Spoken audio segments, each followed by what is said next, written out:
do livro Agenda Cristã, de André Luiz, Imperativos Cristãos.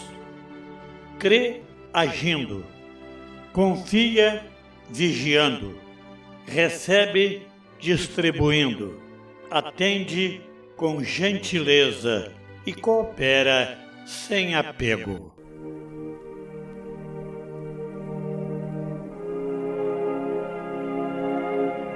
O meu bom dia de luz, o meu boa tarde de paz, o meu boa noite de prece.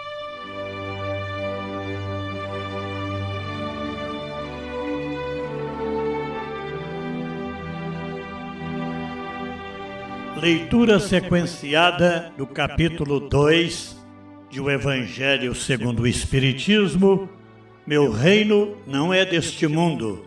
Item 5. O ponto de vista. A ideia clara e precisa que se faça da vida futura proporciona inabalável fé no porvir, fé que acarreta enormes consequências sobre a moralização dos homens, porque muda completamente o ponto de vista sob o qual encaram eles a vida terrena. Para quem se coloca pelo pensamento na vida espiritual, que é indefinida, a vida corpórea se torna simples passagem, breve estada num país ingrato. As vicissitudes e tribulações desta vida não passam de incidentes que ele suporta com paciência, por sabê-las de curta duração, devendo seguir-se-lhes um estado mais ditoso. A morte nada mais restará de aterrador. Deixa de ser a porta que se abre para o nada e torna-se a que dá para a libertação, pela qual entra o exilado numa mansão de bem-aventurança e de paz.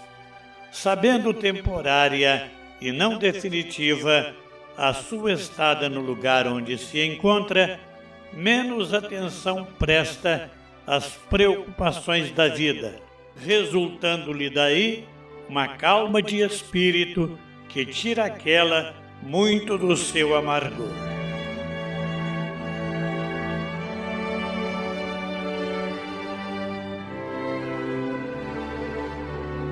Livro dos Espíritos de Allan Kardec, capítulo 2, dos elementos gerais do universo, Espírito e Matéria. Pergunta de número 22. Define-se geralmente a matéria como que tem extensão, o que é capaz de nos impressionar os sentidos, o que é impenetrável. São exatas essas definições? Resposta. Do vosso ponto de vista, elas o são, porque não falais senão do que conheceis. Mas a matéria existe em estados que ignorais. Pode ser, por exemplo, tão etérea e sutil que nenhuma impressão vos cause aos sentidos. Contudo, é sempre matéria. Para vós, porém, não o seria. Pergunta 22A. Que definição podeis dar da matéria? Resposta. A matéria é o laço que prende o espírito, é o instrumento de que este se serve e sobre o qual, ao mesmo tempo, exerce sua ação. Comentário de Allan Kardec. Deste ponto de vista, pode-se dizer que a matéria é o agente, o intermediário com auxílio do qual e sobre o qual atua o espírito.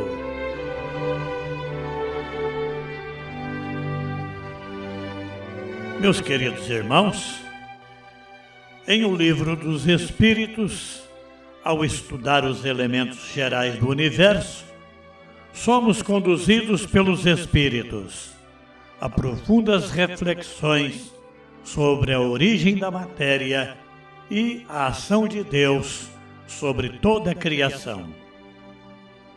Na questão 22, pergunta-se: define-se geralmente a matéria como que tem extensão, o que pode impressionar os sentidos, o que é impenetrável.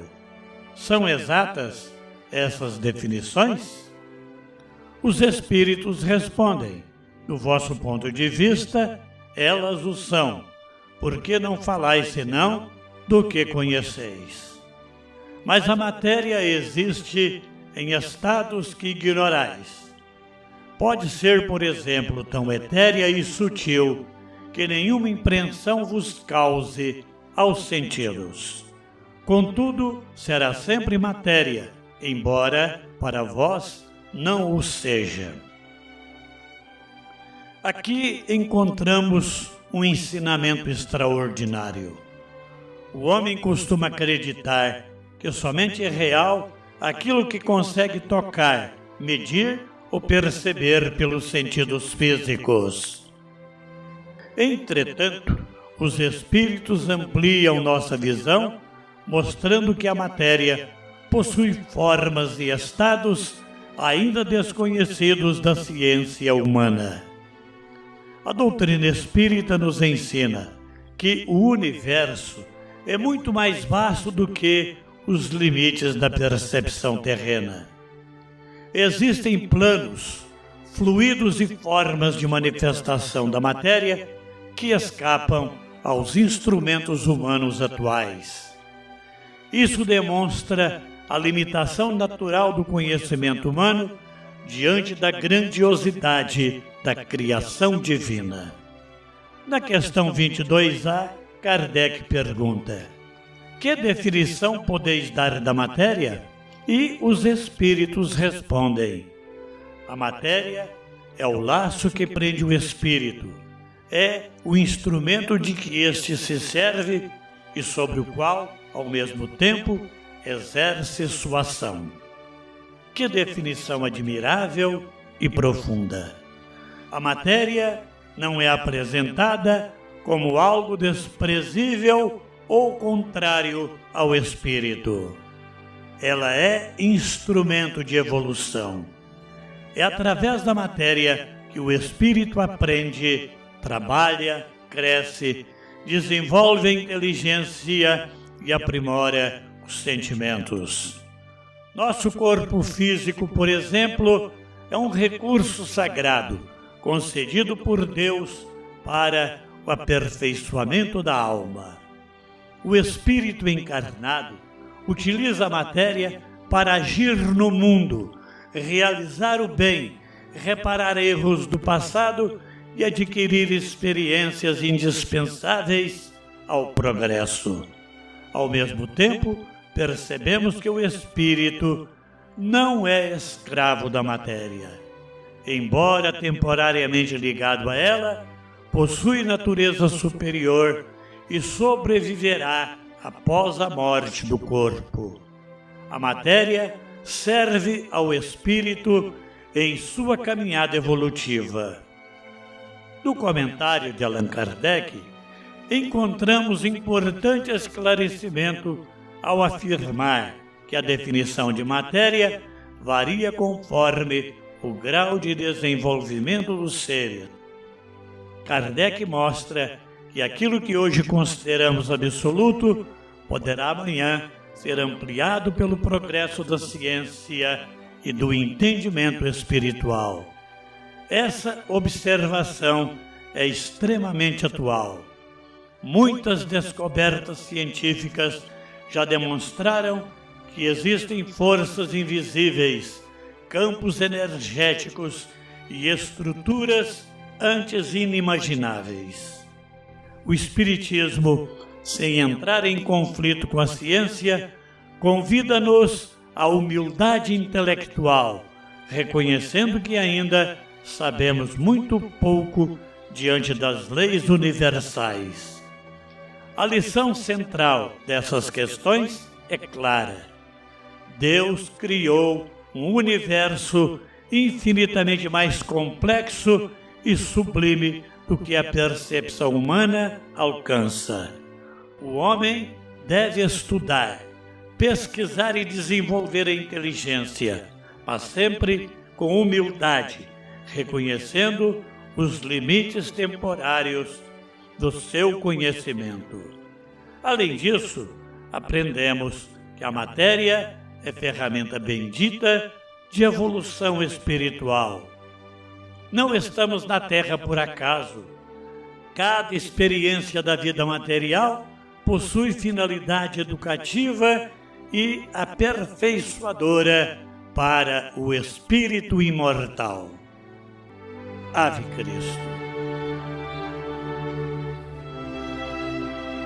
Meus amigos, a nossa estimada ouvinte, Florimeire Pedroso, de Londrina, Paraná, solicita as nossas vibrações em favor de sua querida amiga Maria Hilda de Souza Luna, também residente em Londrina. No pedido, Florimeire explica que Maria Hilda não está muito bem de saúde, razão pela qual pede as nossas orações para que ela recupere a saúde e seu equilíbrio orgânico. Segundo Florimeire, sua amiga é uma grande colaboradora das atividades assistenciais do Centro Espírita de Cambé. Vamos orar. Senhor da vida, nós te agradecemos pelos ensinamentos libertadores da doutrina espírita que ampliam nossa compreensão acerca da tua criação infinita. Ajuda-nos a compreender que a vida vai muito além daquilo que os nossos olhos conseguem enxergar. Que saibamos utilizar a matéria, o corpo e os recursos da existência terrestre como instrumentos de crescimento espiritual e prática do bem. Concede-nos humildade para reconhecer nossos limites, serenidade para aprender e sabedoria para empregar o conhecimento em favor do amor, da caridade e da fraternidade. Pedimos amparo aos que sofrem, aos enfermos, aos desanimados e aos que atravessam provações difíceis. Que os bons espíritos os fortaleçam e os inspirem na esperança. Que a tua paz permaneça em nossos lares, em nossos corações e em toda a humanidade. Assim seja.